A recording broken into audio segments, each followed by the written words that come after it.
But what about when it comes to defending your home or your property? A lot of people have heard the terms castle doctrine or stand your ground laws, and there's a misconception out there that this applies to everybody. Unfortunately, the castle doctrine and the stand your ground laws only apply in certain jurisdictions. They don't apply as a blanket everywhere. So it's important that you're aware of your local jurisdictions and how those laws apply. The castle doctrine basically says that, well, a man's home is his castle, right? So if anybody enters into the home, it's okay to use deadly force against them. So some jurisdictions make that distinction and say that's okay. The stand your ground says that you're not required to retreat from any situation. So if somebody is doing something, you can stand right in place where you are. Your property, public property, whatever the case may be, you're not obligated to retreat from them bringing an attack to you. You can stand there and use deadly force to defend their attack.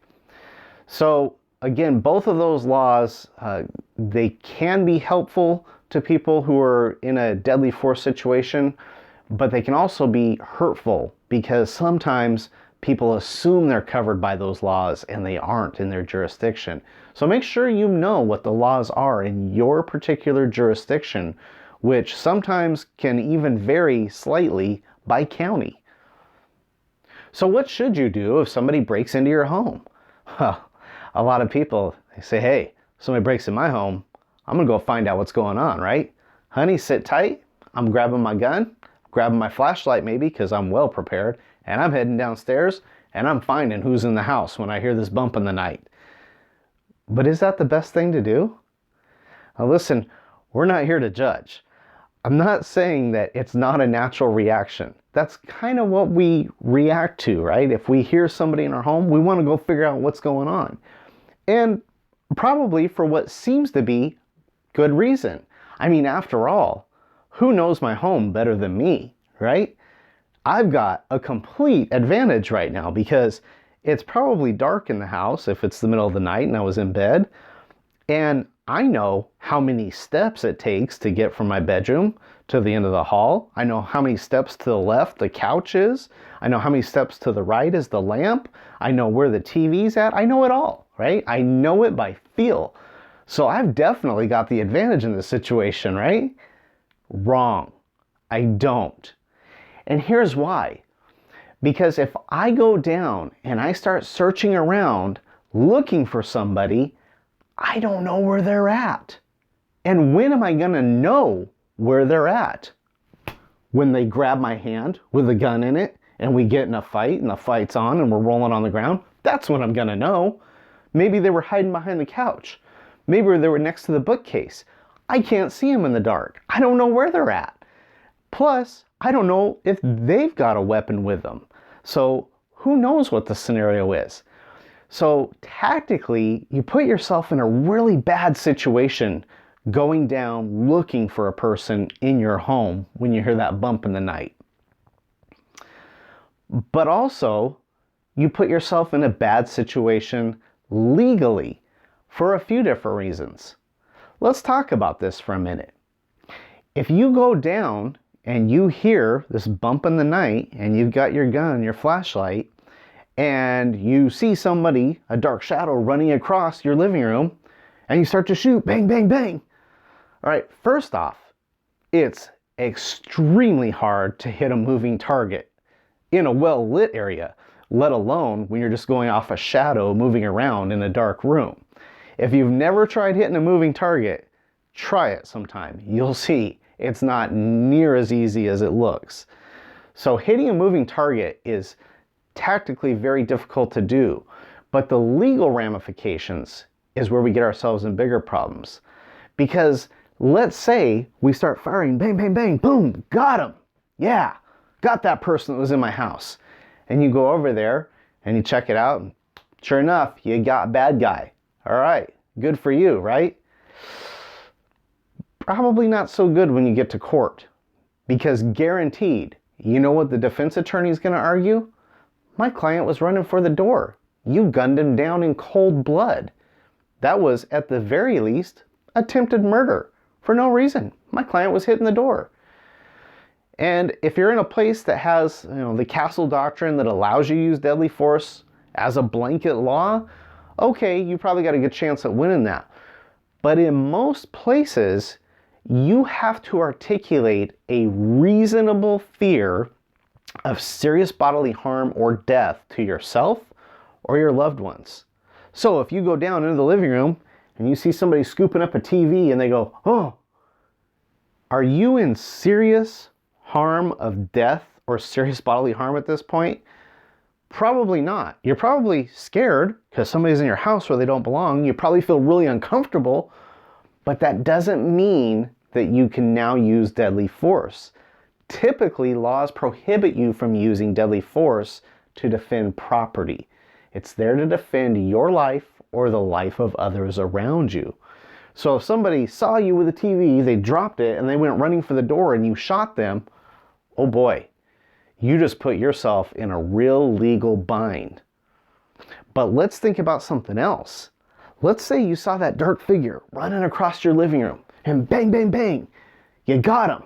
And you go, yeah, and you walk over there only to discover it was your teenager sneaking back into the house who had snuck out without you knowing it. Wow, that's a life changer.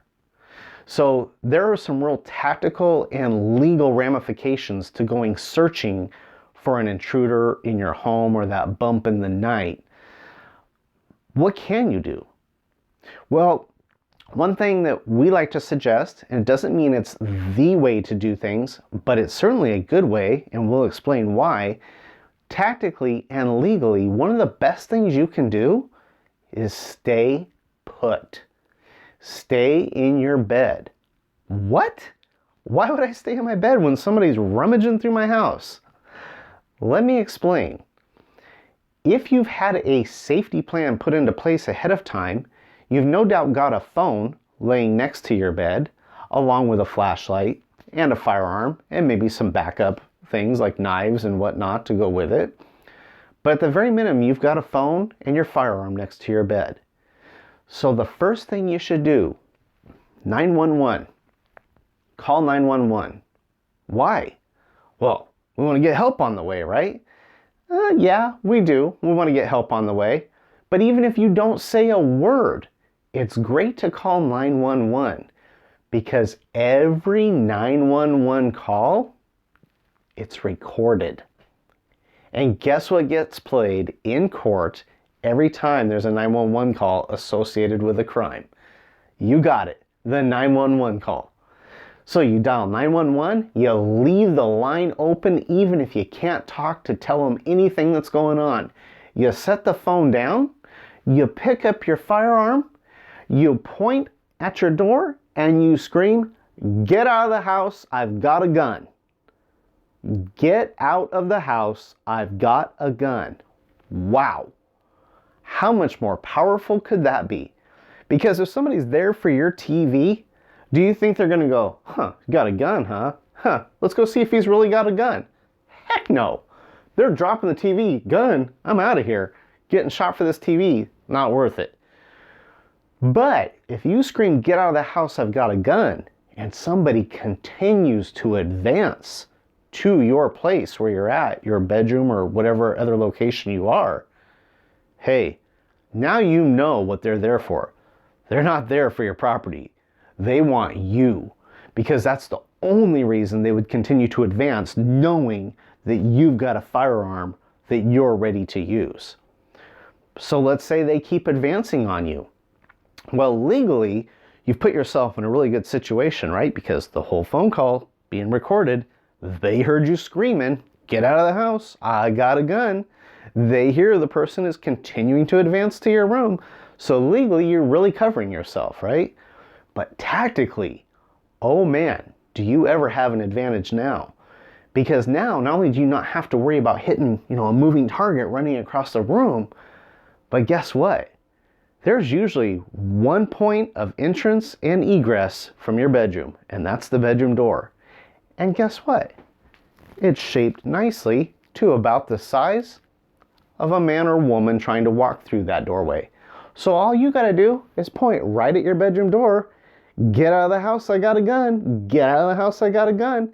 And if somebody continues to advance through that door, bang, bang, bang. I said, get out of the house, I got a gun. You didn't believe me? What?